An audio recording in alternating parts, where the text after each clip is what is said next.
So I was trained to become a gymnast for 2 years in Hunan, China in the 1970s. When I was in the first grade, the government wanted to transfer me to a school for athletes, all expenses paid. But my tiger mother said, no. My parents wanted me to become an engineer like them. After surviving the Cultural Revolution, they firmly believed there's only one sure way to happiness, a safe and well-paid job. It is not important if I like the job or not. But my dream was to become a Chinese opera singer. That is me playing my imaginary piano. An opera singer must start training young to learn acrobatics. So I tried everything I could to go to opera school. I even wrote to the school principal and the host of a radio show.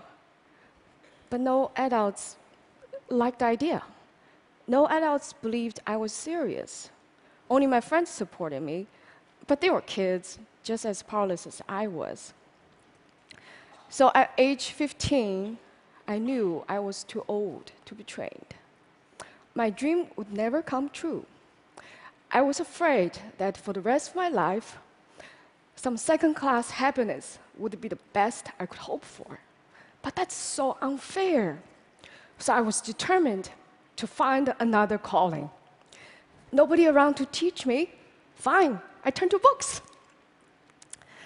I satisfied my hunger for parental advice from this book by a family of writers and musicians.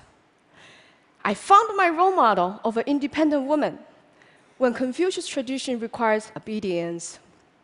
And I learned to be efficient from this book. And I was inspired to study abroad after reading these. I came to US in 1995. So which books did I read here first? Books banned in China, of course. The Good Earth is about Chinese peasant life. That's just not convenient for propaganda. Got it.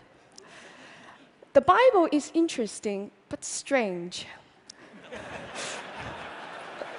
That's a topic for a different day.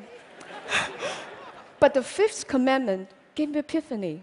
You shall honor your father and mother. Honor, I said. That's so different and better than obey. So it becomes my tool to climb out of this Confucius guilt trap and to restart my relationship with my parents. Encountering a new culture also started my habit of comparative reading. It offers many insights. For example, I found this map out of place at first because this is what Chinese students grew up with. It had never occurred to me China doesn't have to be at the center of the world. A map actually carries somebody's view. Comparative reading actually is nothing new. It's a standard practice in the academic world. There are even research fields such as comparative religion, comparative literature. Compare-contrast gives scholars a more complete understanding of a topic. So I thought, well, if comparative reading works for research, why not do it in daily life too? So I started reading books in pairs. So they can be about people who are involved in the same event or friends with shared experiences. I also compare the same stories in different genres or similar stories from different cultures, as Joseph Campbell did in his wonderful book. For example, both the Christ and the Buddha went through 3 temptations. For the Christ, the temptations are economic, political, and spiritual. For the Buddha, they're all psychological: lust, fear, and a social duty. Interesting. So if you know a foreign language, it's also fun to read your favorite books in 2 languages. Instead of loss in translation, I found there's much to gain. For example, it's through translation that I realized happiness in Chinese literally means fast joy. Woo. And bride in Chinese literally means new mother. Uh-oh. Books have given me a magic portal to connect with people of the past and the present. I know I shall never feel lonely or powerless again. Having a dream shattered really is nothing compared to what many others have suffered. I have come to believe that coming true is not the only purpose of a dream.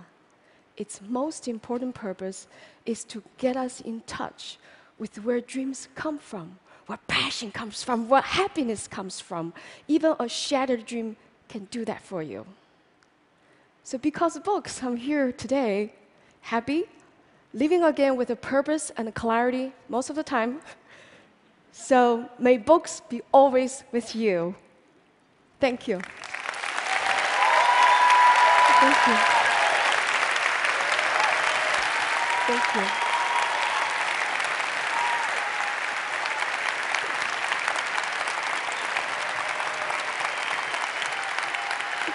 Thank you.